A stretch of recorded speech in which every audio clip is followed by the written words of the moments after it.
Hello and welcome. This is Working Class to World Class.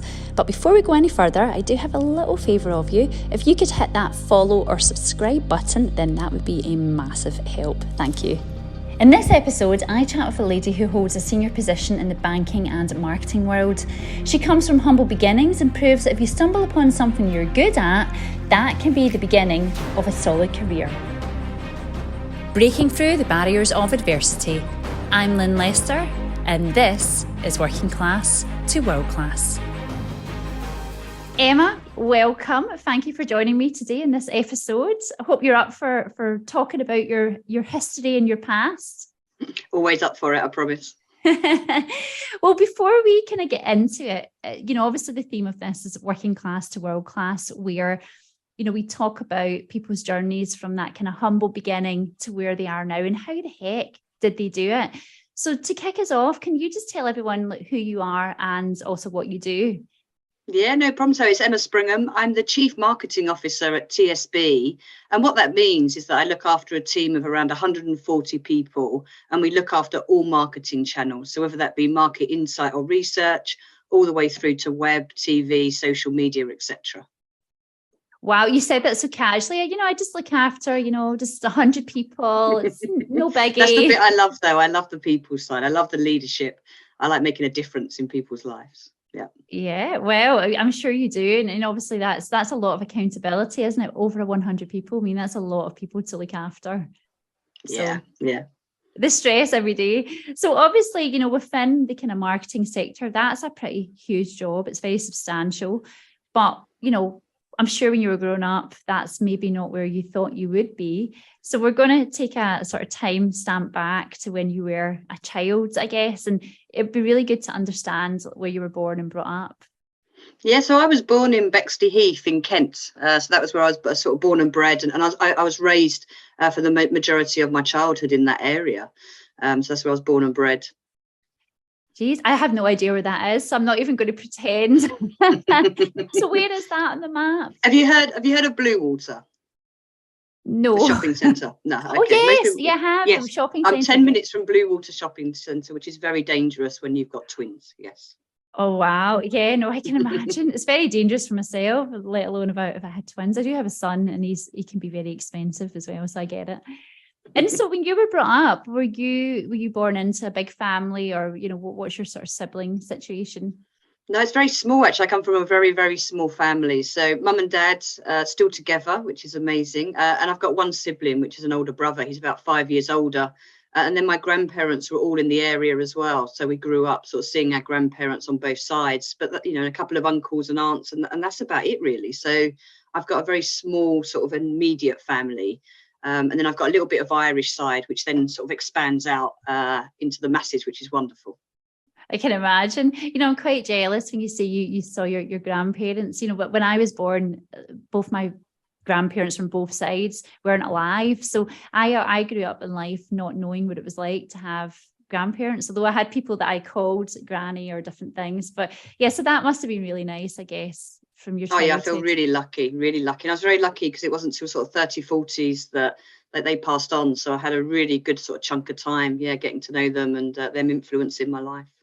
Amazing. So by the sounds of it, it's quite a nice family setup. But, one of the things that, the big elephant in the room here, I guess, is the fact that you're working class as well. So it's not as though it was a life of privilege. So do you want to just talk me through what life was like?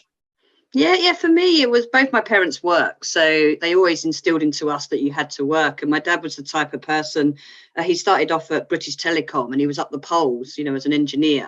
But what he always installed was he was always studying. And I saw that. And I used to go and get my little books and go and study next to him just to kind of bond, really. And I enjoyed studying as a child. So I'd sort of sit around him when he was studying. But he'd always work at weekends, and anything he could take on, I always watched him sort of go above and beyond. And it was the same with my mum, really. Even later in life, watching her do project management exams, etc. They always wanted to try and educate themselves. So that was always around me of, we don't have much, but we work and you can have a good life. Yeah. So what was your dad studying? It was all like his different exams for project management and for British Telecom, and he had to sort of pass certain exams in engineering. But he was always just studying to better himself. Yeah, he really enjoyed it as well. He did enjoy it. Yeah, I think as well, when you're studying and you do enjoy it, it's about having that passion, isn't it? And something that you can strive for. So that definitely makes all the difference. And I suppose it's not a bad trait. The fact that, it sounds really nice, actually, the fact that you would sort of sit beside him and do your own studying. Well, what age were you at that point? Very young. I've always been like a self-starter, actually. It's always that question of nature or nurture, but I've always had that self-start. So I'm talking sort of age 5, 6. I'd sit there with these little animal books that were out at the time that you could buy from Woolworths, and you would just fill them in like your simple adding up, etc. But I used to go through the different animal books as he was studying. Oh, that is so cute. That sounds really nice. And so as a child then, obviously your parents were working hard. It sounds like they were complete grafters, obviously learning and bettering themselves. But did you have privilege as a child? Or did you go on holidays, or, what was that sort of situation like? We had UK, so we'd go away with maybe the cousins and stuff to caravans and, go to the seaside. And your typical British UK holidays. When I got into school, though, more secondary, you had the kind of big ski holidays at school. And I just remember my parents saving for a very long time, knowing they were coming. But it was stuff like that. Through school, I got to go on some more sort of abroad trips. But I knew it was always a stretch for my parents to support me in those type of activities. Yeah, I know what it feels like, because I remember I never went an overseas holiday with my parents. And in actual fact, neither of my parents had ever been in a plane in their life. Even when they passed, they had never been in a plane. They didn't know what it was like. So, and I remember once getting to go a school trip, and it was like, oh my God. And I actually felt really guilty when my parents had to stump up the cash. They didn't grudge it in the slightest, but I just knew that was a big day out their pocket, which it's the knowing, isn't it? It's the knowing. And I can share that guilt. There was a little bit of, definitely. Yeah, no, I can imagine. So, but do you know what? They do sound amazing, because, even when you're talking about the UK holidays, I think they're sometimes the best. You've got the family and you've got all the personalities, and it's just really good fun, isn't it? You work with what you've got. My mum used to obviously, you cut your cloth accordingly, but you can still have a great time. So, that sounds definitely. Really nice. Yeah. And so, go on. Oh, no, sorry, go. No. I was going to say, my parents just didn't have opportunities. Like, none of them went to university. So, but there could have been opportunities for them to go, particularly on my dad's side, but they just couldn't, due to, you have to go out and work and earn money, So again, there was none of those opportunities for my parents, but they were determined to try and open those doors for me. Yeah. No, that sounds like a typical working class family, isn't it? You roll your sleeves up, you get your hands dirty, you make the money, and you care for your family. So yeah, no, that sounds all too familiar, I have to say. And then, so you were saying at school, you quite enjoyed school. Obviously, you were a bit of a studier, but what were you like as a typical person? Did you have a lot of friends, or what was it like?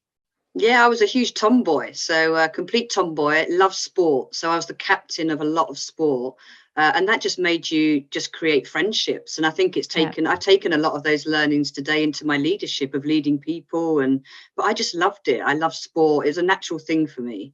I could do any type of sport and be quite successful in it. So both inside and outside of school, my whole childhood was all about being the best or doing the best sport. So under 18s, Crystal Palace ladies, judo, black belt, just loved sport. I'm surprised I wasn't a PE teacher, actually. Oh, really? Wow. Do you know, I'll tell you a little secret. So when you talk about martial arts, so I used to train for about 3 decades, actually, with Shotokan karate. So I got to my 3rd Dan black belt. Wow. And I've not trained since. I've not trained for years. No, me hardly ever now as an adult, but as a child, I just loved it. Yeah, absolutely. It keeps you out of trouble, I think. It's a big thing to keep your mind occupied and off the street. So I'm trying to do the same with my kids, get them into something they're passionate about. Yeah. Oh, great. No, that sounds really good, because, apart from karate, I was pretty rubbish at everything else. I had butterfingers. Nobody ever wanted me in their team. Honestly, I was really crap. I was so bad in so many ways. So what was your favourite sport? Probably the judo was the best at. I loved football, but I was good, but I wasn't great. I was left-footed, so a left-footed female back in the 1990s was quite popular. But I admit that there was much greater players than me in the football field, and I loved a game of rounders just because I'm left-handed, so everyone used to move around, and I just could hit it very far. just loved it. Just loved it. I love the team side of it, though. It's the sport of the team and coming together and sort of being the captain as well, is trying to get that team up to a different skill level and giving them that motivation. I just always enjoyed it. Always did. So I was very lucky at school. I had a great group of friends. We sort of went through primary onto the different schooling as well. It's now that I've got children, I look at the difficulties they have and I think, oh, I didn't realize how lucky I was at the time to have such a great group of friends. And there was about 8 of us. So there was never any bickering, but there was no modern technology to make it more complicated. So I appreciate the simplicity that we had around us, really. I think it helped the friendships, definitely. You know, I remember the era when we had no tech. I mean, literally nothing, you know, but people that are younger listen to this. Yeah, and I remember sitting about playing daisy chains with my sister and, you know, just having my daisy chain jewellery. And and you just didn't, like, you looked up at the sky more and, you know, and I mean, it's just the simple things in life, but it was good fun, wasn't it? I loved it. Mine was my BMX bike. So I used to just ride on the bike and skates and I just loved it, just riding. And I was never home till you had to be home.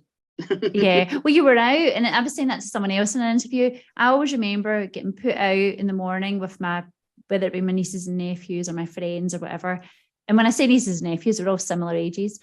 And we would just go away for the whole day and we would not come back until tea time, till we were hungry.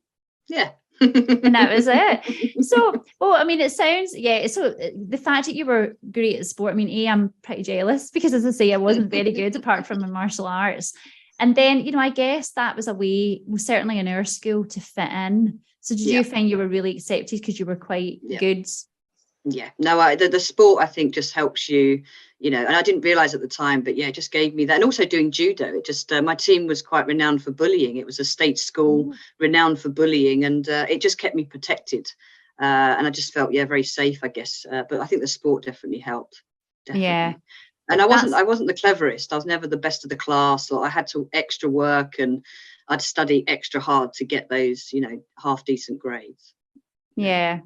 I guess the thing is as well, see, when you have to work hard at something, it just makes it all the worthwhile. And obviously that shows your tenacity, even from a young age. You know, the fact that you were competitive, the fact that you were good at certain things. So I'm starting to see the plot thicken. I'm starting to understand, you know, how you've sort of built and progressed. And then so during your schooling years, did you then get good qualifications off the back of that? Or actually, sorry, because you went from primary school, well, we call it primary school, high school. But when you were kind of like your final year, how did you do? Yeah, I did average, you know, but the thing for me was I never clicked with any subjects except for PE. I never found anything natural. I had to work really hard at maths. I had to put extra in to English. I now realise through my children I was dyslexic. I had no idea. That's probably why I found some of that stuff quite hard.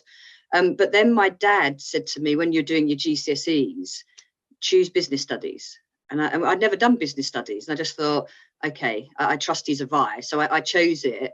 And that's when I had that moment of, oh my goodness, I get something. I understand this topic.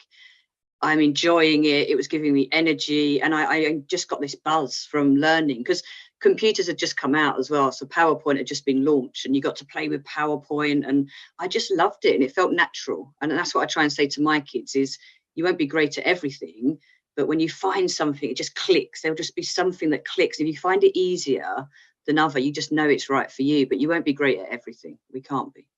Yeah, well, no, that's brilliant, because I remember, you know, when I remember getting my first job, my first big job, I felt it was a big deal. And it was at the time, because I was working in a sports shop at uni. Well, when I say I went to one year before I got thrown out, but I did go for 1 year. And I remember I could touch type, and that's why I got a job working for the Sun newspaper. But it's because it was the one thing I hit upon that I really liked. So that really resonates as well. So I guess once you get into that, you probably really enjoyed doing it at the same time. Not only were you good at it, but you quite enjoyed it, I guess. Yeah, I just really, it just felt like a light bulb moment, really, of something I could just do that was different to sport. Yeah. Okay. So when you did that, did you then go on to uni? Yeah. So I was the first person in my family to go to uni. I don't know if anyone's been since, actually. I'm still hoping mine might go. I went on to university. I did business and studies at A level, then went on to university and did the business and studies degree. Yeah. Congratulations. And I bet your family were proud. Oh yeah, definitely. Yeah, especially being the first to sort of go through that process. And no, I think they definitely were. And there was no fees in those days.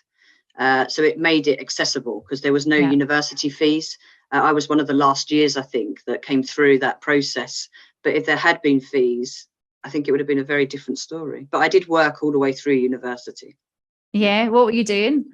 All kinds of stuff. So in the holiday, that's where I discovered financial services, because in Bexley Heath was the head office for the Woolwich. I don't know if you remember the Woolwich Building Society, and then it went into a Yes. bank. Yep, that's the head office. So every holiday, I would just work in the building and just do different jobs. They'd move me around to training, to HR, I was like a general dog's body, just doing anything they wanted me to do, really. So I just moved around that, and then the hotel. So silver service and serving, weddings, Mm-hmm. etc. So yeah, but always wanted to work. Started working at 16. Just wanted to work. Was in my kind of mentality. I think I couldn't wait to work. Yeah, always been that grafter. God, Mm. see, the thing is, you talk about silver service. I mean, I am so clumsy with plates and stuff. Like, I just don't know. I have total respect for people that do any kind of waiting service, because I'm like, I have no idea how you can hold about 12 different plates. Yeah. Silver service is a fork and a spoon. So that your test for the interview was you had to put a baby chicken between the fork and the spoon and be able to not drop it. But I would always get the bride's table and serving the bride and not wanting to drop a plate because it's silver service. I've held my breath a few times. Oh my Not God, to I can ruin their imagine big getting over day. the dress. But Oh, honestly, it is awful because the dress can oh. often get in the way as well of the silver service. So, yeah. Completely. Because I always remember, like, in school, like, because I could never hold my cutlery in what was classed as the correct hands. So Right. I had fork. It's a fork in the right, knife in the left. I can't even remember. But yeah, and I always remember going home and saying to my mum, "Oh, the teacher gave me a row because I wasn't eating properly." My mum would be like, "I don't care how you eat as long as you eat. Tell her Yeah. she's got a problem, come to me." And yes, it was always that kind of attitude. You didn't have to be proper. I love it. Oh, so when you finished uni then, so what happened? Did you then go to where you were working in the HQ to go full time, or is that how it worked? Yeah. So because I'd built this relationship at the Woolwich, obviously with a number of different departments. They had a graduate scheme. So I just thought it would be silly not to apply, and they were encouraging me to apply. They did ask me as well. So I applied for that alongside some others, and I got offered a couple of opportunities, but the Woolwich just felt right. The Woolwich they were launching a very innovative product at the time. So I was quite excited over some of the innovation that they were trying to do as well. So yeah, I jumped onto the graduate scheme. Brilliant. And how long was that for? It was for 2 years. So you did 4 placements. You did like a sort of branch placement for 6 months, and then you were put into like fraud or training, and then you could choose. Then you got a couple of placements where, and for me, of course, I chose digital marketing and marketing, all of those type of modules or areas to work in. And then you had to apply for a job once you'd finished the scheme. But just as I finished, Barclays took over the Woolwich. So I then had this big opportunity to then apply in Barclays. So I secured a job over there, just pure luck. But yeah, got into the Barclays side. Wow. Well, you say luck, but I guess it's a lot of hard graft and it doesn't always happen by a fluke. So I'm sure you did something right personally. And then how long were you there in that new job? Oh, I'd say I sort of moved around quite a bit. Actually, I just kept moving around I was at Barclays for 7 years. Yeah. And it was all about getting breadth of experience. As a marketeer in particular, everything was channeled. So you needed to move around to get email experience or web, so it was about moving around and getting to know all the different products as well. So yeah, I moved around a lot for about 7 years and just kept getting bigger and bigger teams, because that's where I'd get my passion and energy from, was if I got someone to look after, even if it was 1 or 2 people. That's where I started to get my energy. So again, I knew I wanted to inherit teams and look after teams, and sort of build highly effective teams. I knew that'd be part of it, of my future. Yeah, and it sounds to me as if your background obviously really molded you for this, because whilst you were maybe quite a small family, obviously you had the Irish side, which was much bigger. But for you then, what kind of things do you think is instilled in you that made you a good leader? I still argue about the nature nurture, because yes, I had very strong parents, etc. But me and my brother went down completely different routes. He creates music, and he's just gone down completely different routes. So I don't know, because I always had it in me. Even when I was sort of 11, I was out doing the car wash rounds and getting my mates to all help out and making flyers and putting them through people's doors, with your crayons and stuff. So, it was just that mentality. But I know it comes through my family, because there's a lot of entrepreneurs in my family on different sides that have become very successful. They've taken their working class and are now, successful entrepreneurs. So I know there was a background in that entrepreneurial spirit. And I just think it passed through. But you would then have to have that kind of drive, don't you, and confidence. I find I'm a qualified coach now, and I just find a lot of things that hold people back is actually just having the confidence. And I don't think I ever had a problem with confidence. I don't know if that was because I was a little bit more of a tomboy as well. And I don't know, I just didn't really struggle with a lot of what my friends struggled with, worrying more about what they looked like. I just didn't care.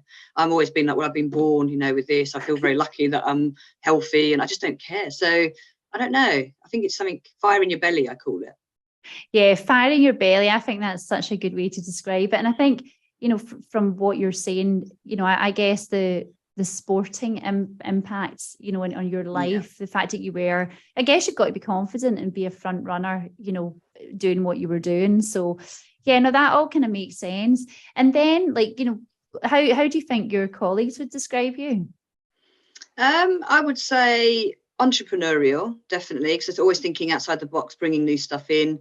I would say passionate, and proud, because I talk about being proud of your work. If you're not proud of your work, and particularly in marketing, because you get a lot of input into what a picture or something or an advert might look like across an organization. So, but are you proud of the output? And if you're proud of your work, then you've done a good job. Yeah. And do you think if you were doing it all again, would you do anything differently? I ask myself that a lot. I do often think about that. And I just feel like I get swept along. I do feel like opportunities I know you say it's about making luck as well. And I do agree to that to a certain extent, having that passion. But I don't know. I just sort of feel like I'm on a path. Sometimes I feel like it's not even up to me to drive my path.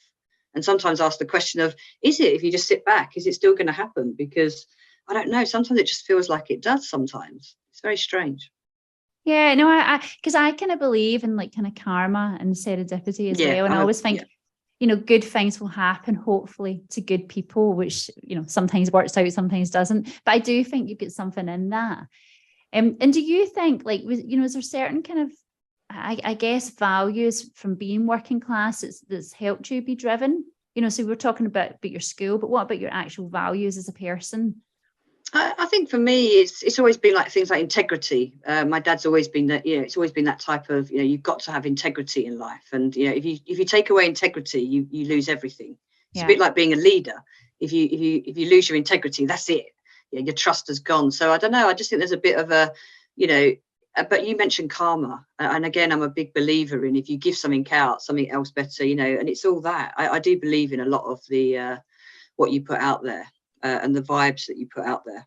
Definitely. Yeah, all your positive energy. Because I don't know if you feel like this. I always remember my mom would say things like, stuff like, be nice to people on the way up, because you might meet them on the way back down again. And it's always about, treating people with respect, and you're not better than anybody, but you're not worse than anybody either. And so I don't know, did you have those kind of lessons instilled in you as well?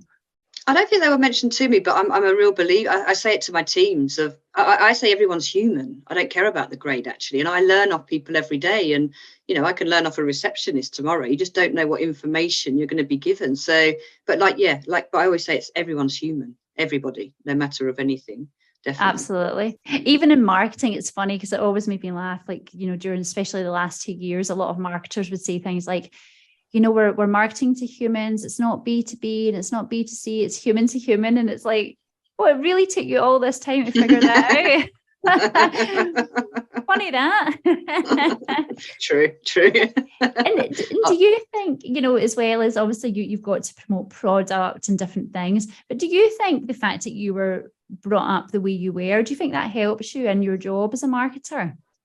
Definitely to relate to certain segments, but you've got to be really careful as a marketeer that you don't have your own personal opinions, and that you do lean on data and the customer insight. So because everyone can have an opinion in marketing, there's always the joke around the exco table that I've got 16 marketing directors doing my homework, but if finance come in with a spreadsheet, you're not going to ask as many questions, are you?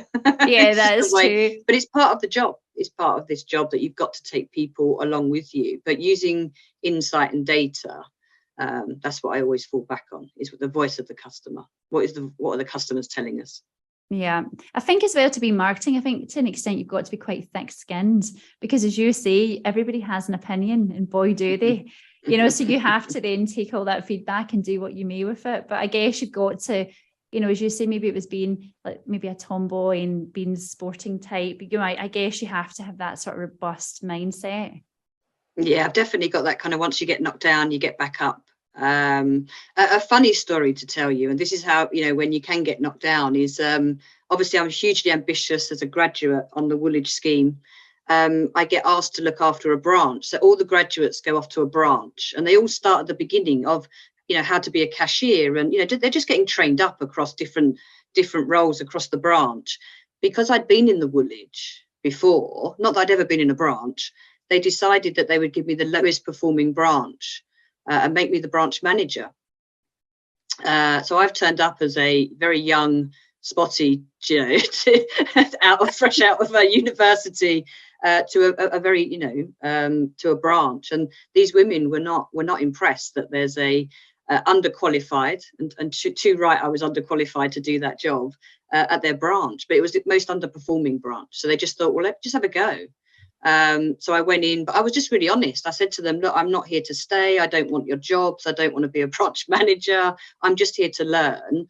You guys are the experts. But what I do know how to do is sell. And the product we just launched, I knew exactly what had been built.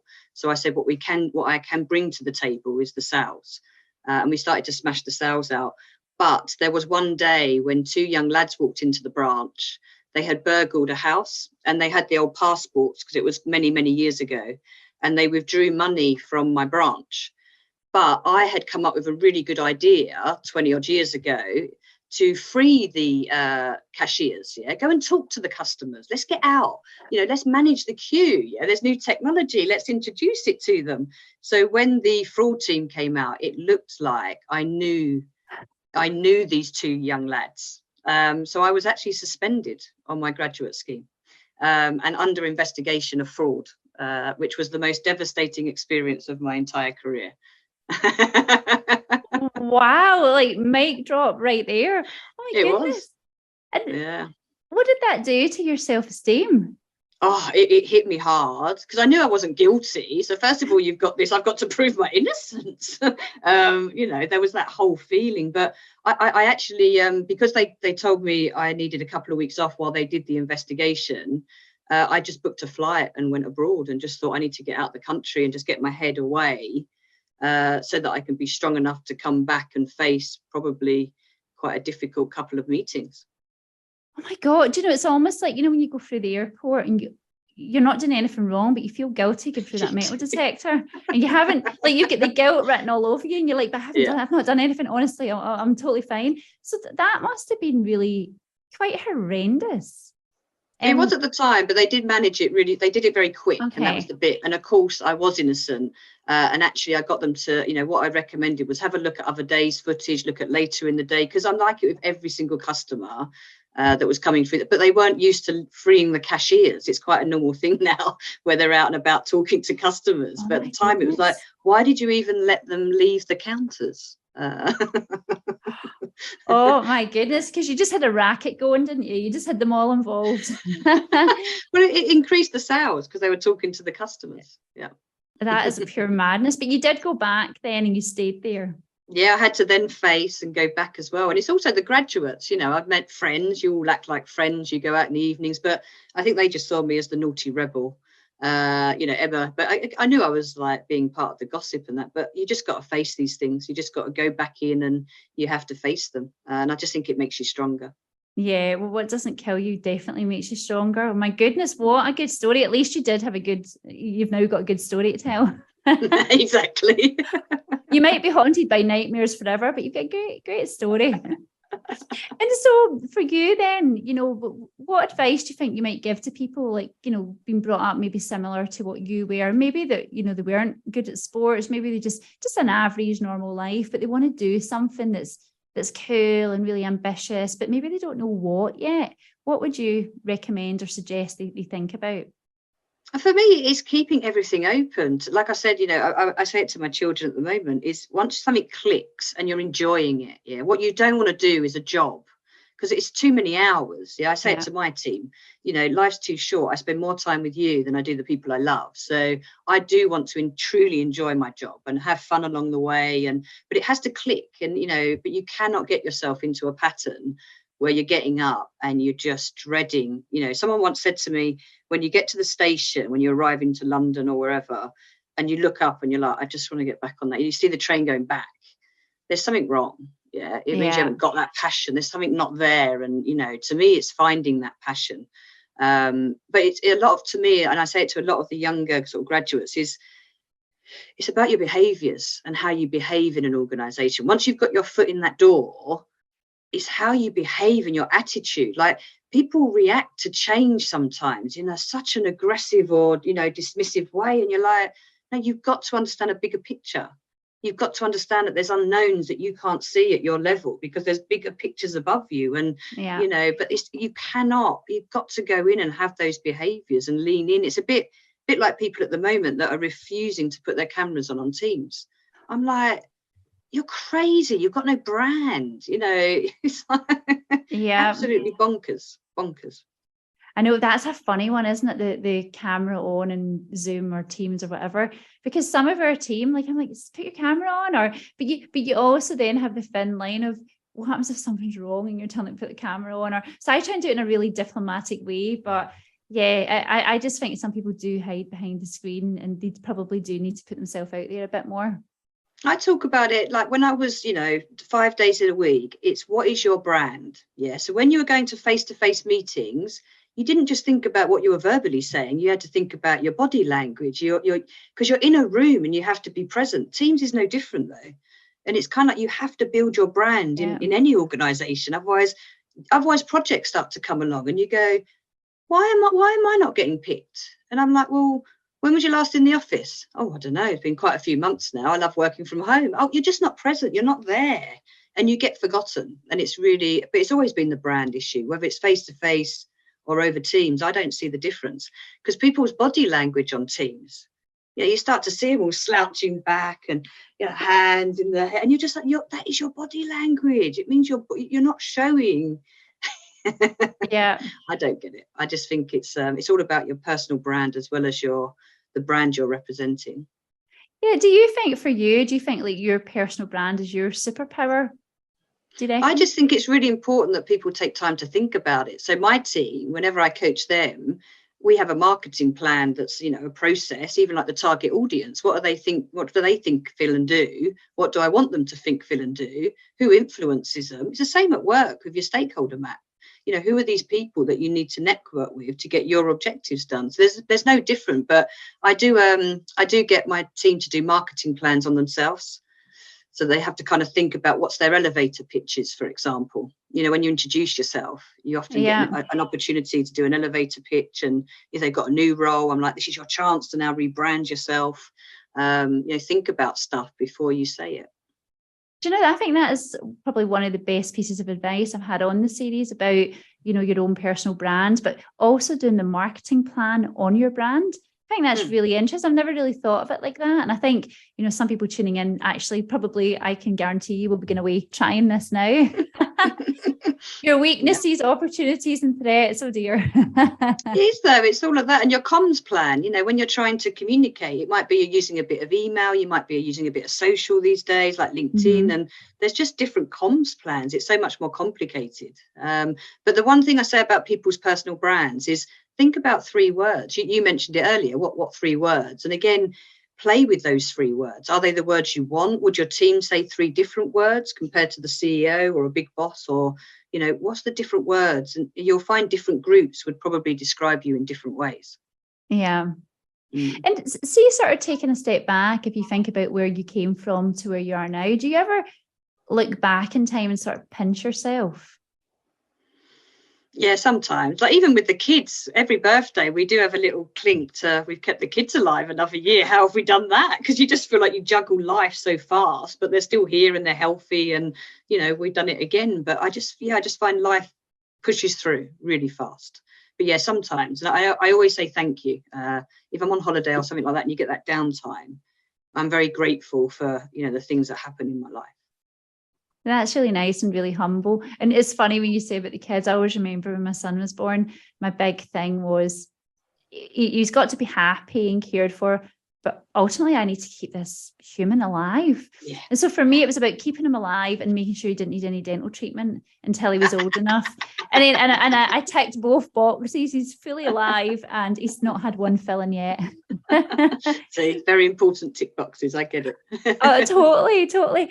And probably lastly, like, do you think, when you look back, is there certain things, when you, and I don't know if you've thought about it in great detail, is there certain things you think you have done that's paved the path for you to where you are now? Yeah, I think it's utilizing tools around you. It's a bit like I say to people, are you on LinkedIn? And they go, no. And I'm like, but that's where I get headhunted most of the time. What are you doing? But you have to put the energy in to get the payback. So I think it is thinking about all the different tools that are coming out around us. There's so many now, but it's utilizing those. But I think it's being proactive. I think the more proactive you can be, it's a bit like with my boss's diary. I will find out what is going on in my boss's diary so that I can preempt how can I help and support them in 3 weeks' time, so they don't need to even ask me. That's a nice It's all those little things of just making sure you're always on the front foot, and it's working smarter, not harder. I'm very funny about work-life balance, of course. I think we all are, following COVID in particular. But it doesn't mean you're working longer hours always. People go, oh, you must work such long hours to go above and beyond. No, it's just thinking smarter. And of course it does help when I've got a team around me, because I've got people that can help me deliver, and that does help create a bigger momentum, which is good. Yeah, it's always about the good people about you. And do you think, like, being a woman, particularly in the industry that you're in, I mean, how have you found that over the years? Well, a gay woman as well, and it's not until I've spoken to other women and got involved with like International Women's Day and really started to look at these things to understand them, because I just went in and didn't really think about it. I'd be in a room just full of men presenting. I know there was one occasion when I was very young, I went into a very senior meeting. I was presenting a paper, and I was asked, could I go and get, can you go and get my tea? And I had to explain, I'm not there. I don't know where to get the tea. I've never been to this building. I'm actually presenting. I'm not the waitress today. That was very young in my career. They assumed I was the waitress, but silver service background. Maybe I was putting the vibes out that I can help. Wow, it's just interesting. I remember getting into, like, say, Currys or these big stores, and I'd go in with my partner, and they would always look at him and talk about the prices and this and that. Yeah. And I would always go, mate, there's no point in speaking to him because I'm the decision maker. I'll decide. I'm paid, yeah. Yeah. I've got the card. Yeah. And because the thing is, people don't do it deliberately. I don't think. I never went in and I was never offended. No. It was just, I thought it was quite funny because it's like to see the look in their face to go, oh my God, okay, we've got one in. She's a bit bullshit. But I guess, do you like, as a woman in business, if you had to ever change how you come across, or have you always been able to just be who you are? I think I've always, at the beginning for me, it was actually about dress wear. I struggled the most in my career with having to wear because back in the day it was women wore the skirt suits. There wasn't really trouser suits as much as there is today. And that's what was expected by my mother, that she bought me those suits and you wear them with heels, and I didn't feel my authentic self because I knew I was gay, and I just didn't feel, I was such a tomboy. It just didn't feel, that's what I struggled with for years, and I still conformed many years later, where I think I managed to get a one suit once. It was still the skirt, but it had a waistcoat underneath it. It was still a girl's one. It was a waistcoat with the jacket over it, but it was the skirt. I was so excited just to have that waistcoat. But for me, it was actually thinking, I know it sounds very strange, and I think it's more of a sexuality thing, but I never felt right in my clothing. And if I'd worn more different things, I think I would have stood out. But now, I wear whatever I like. You are who you are.